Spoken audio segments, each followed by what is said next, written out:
put your trust in your higher self in order to free yourself of all physical and emotional pain. Forgiveness is the key to freedom. I often ask clients, would you rather be right or would you rather be happy? We all have opinions on who was right and who was wrong according to our own perceptions, and we can all find ways to justify our feelings. We want to punish others for what they did to us.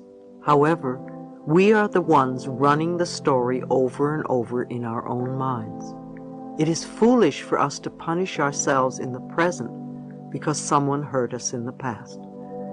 To release the past, we want to be willing to forgive, even if we don't know how. Forgiveness means giving up our hurtful feelings and just letting the whole thing go. A state of non-forgiveness actually destroys something within ourselves. No matter what avenue of spirituality you follow, you will usually find that forgiveness is an enormous issue at any time, but most particularly when there is an illness. When we are ill, we really need to look around and see who it is we need to forgive. And usually the very person who we think we will never forgive is the one we need to forgive the most. Not forgiving someone else doesn't harm the other person in the slightest, but it plays havoc with us. The issues aren't theirs, the issues are ours. The grudges and hurts you feel have to do with forgiving yourself, not someone else. Affirm that you are totally willing to forgive everyone. I am willing to free myself from the past. I am willing to forgive all those who may ever have harmed me. And I forgive myself for having harmed others. If you think of anyone who may have harmed you in any way at any point in your life, bless that person with love and release them, and then dismiss the thought. I wouldn't be where I am today if I hadn't forgiven the people who have hurt me. I would not want to punish myself today for what they did to me in the past. I'm not saying that it would be easy. It's just that now I can look back at that stuff and say, oh yes, that's something that happened. However, I don't live there anymore. And it is not the same as condoning their behavior. If you feel ripped off by another, know that nobody can take anything from you that is rightfully yours.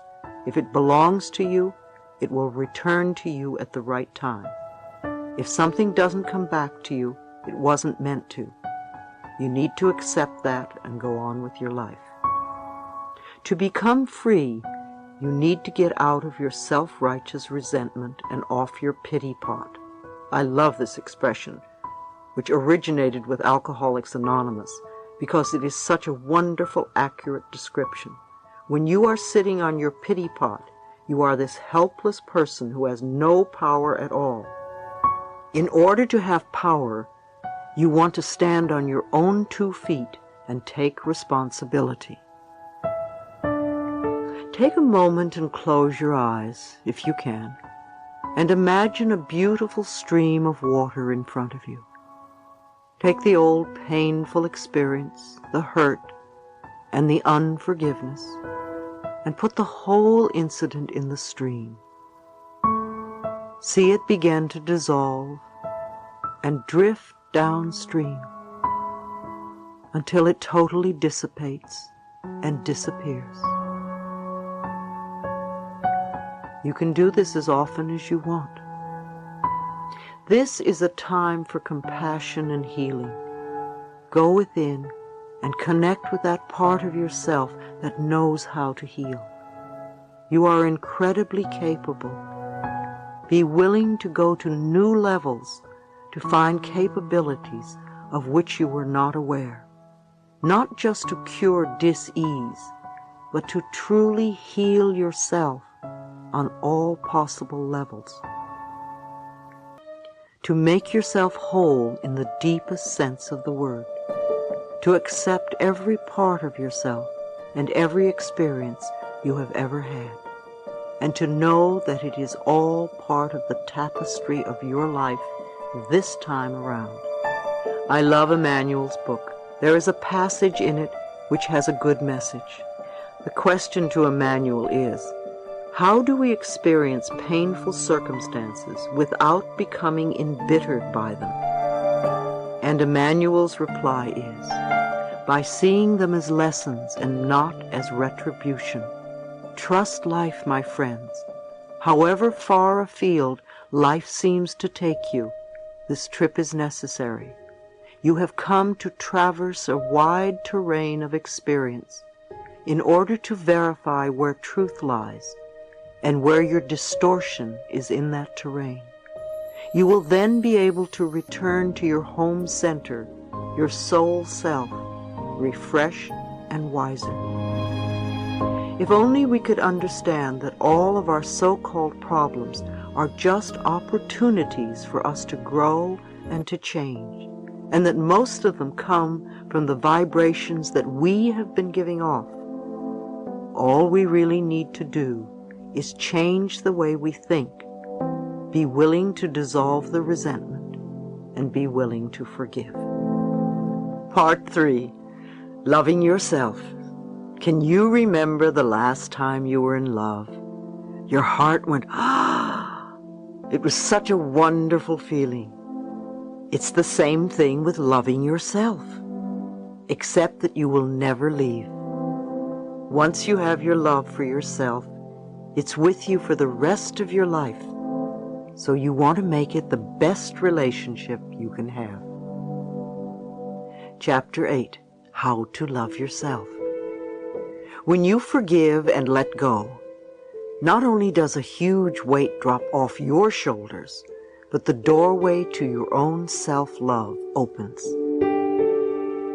For many of you who have been working on loving yourselves, and for those of you who are just beginning, I'm going to explore some ways to help you learn how to love yourselves. I call it my 10 steps, and I have sent thousands of people this list over the years. Loving yourself is a wonderful adventure. It's like learning to fly. Imagine if we all had the power to fly at will. How exciting it would be. Let's begin to love ourselves right now. Many of us seem to suffer from a lack of self-esteem at one level or another. It's very difficult for us to love ourselves because we have all these so-called faults inside us that we feel make it impossible to love ourselves exactly as we are. Usually, we make loving ourselves conditional, and then when we are involved in relationships, we make loving the other person conditional also. We've all heard that we really can't love someone else until we love ourselves. So now that we have seen the barriers we have set up for ourselves, how do we catapult to the next step? 1. Probably the most important key is to stop criticizing yourself. I've talked about criticism before. If we tell ourselves that we are okay, no matter what is going on, we can make changes in our lives easily. It is when we make ourselves bad that we have great difficulty. We all change, everyone. Every day is a new day, and we do things a little differently than we did the day before. Our ability to adapt and flow with the process of life is part of our power. Those who have come from dysfunctional homes often become super responsible and have gotten in the habit of judging themselves unmercifully. They have grown up with tension and anxiety. The message they get as children of dysfunctional homes is, there must be something wrong with me. Think for a moment about the words you use when scolding yourself. Some of the phrases people tell me are stupid, bad boy, bad girl, useless, careless, dumb, ugly, worthless, sloppy, dirty, etc. Are these the same words you use now when you're describing yourself? There is a tremendous need to build self-worth and value in ourselves, because when we feel not good enough, we find ways to keep ourselves miserable.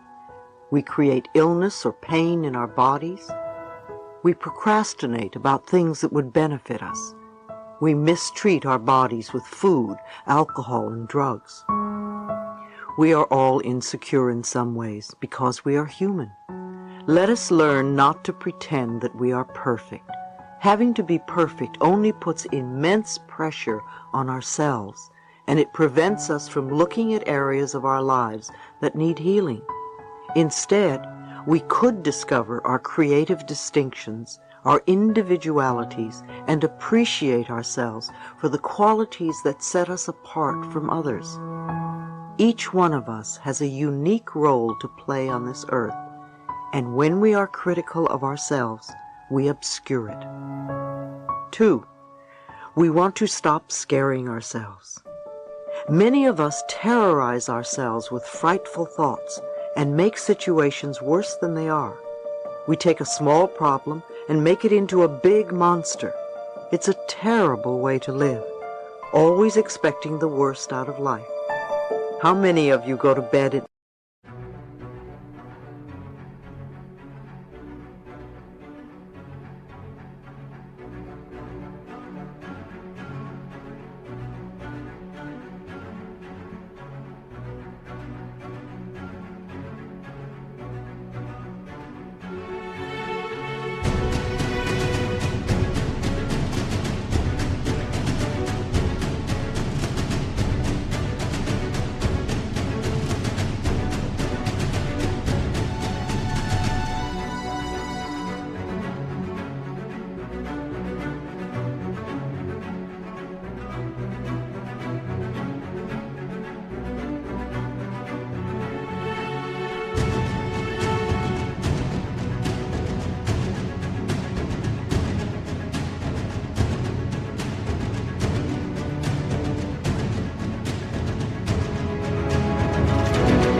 night creating the worst possible scenario of a problem?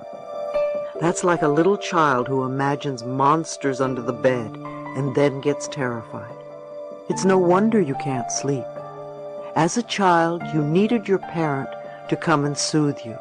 Now, as an adult, you know you have the ability to soothe yourself. People who are ill do this a lot. Often they visualize the worst, or they are immediately planning their funerals. They may give their power to the media and see themselves as statistics. You may also do this in relationships. Someone doesn't call you and immediately you decide that you are totally unlovable and that you'll never have another relationship again. You feel abandoned and rejected. You do the same thing with your job. Someone makes a remark at work and you begin to think you're going to be fired. You build these paralyzing thoughts in your mind. Remember, these frightening thoughts are negative affirmations. If you find yourself habitually reviewing a negative thought or situation in your mind, find an image of something you really would like to replace it with. It could be a beautiful view, or a sunset, flowers, a sport, or anything you love. Use that image as your switch to image every time you find that you are scaring yourself. You could say to yourself, "No, I'm not going to think about that anymore.